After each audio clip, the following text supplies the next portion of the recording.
Da, zdi se mi zelo pomembno, da to tudi jasno naznanimo.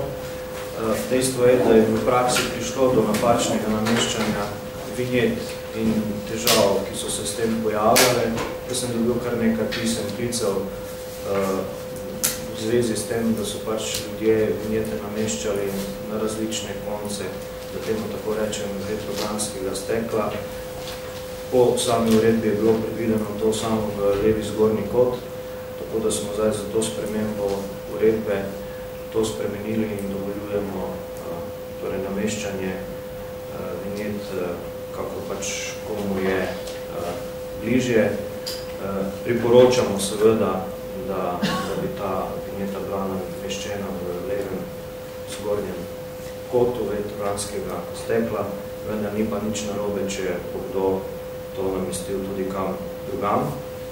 In druga sprememba, ki smo jo naredili, ki pa je prav tako povezana z na nek način približevanju uporabnikov, je problematika torej, zlomljenega retrogranskega stekla in s tem povezano zamenjavo same vinjete. Predtem je bilo, torej, do sedaj je bila odprta samo ena možnost, skratka, da se odlepljena stara vinjeta z potrdilom o zamenjavi stekla pošlje na DARS in DARS pošlje nadomestno vinjeto.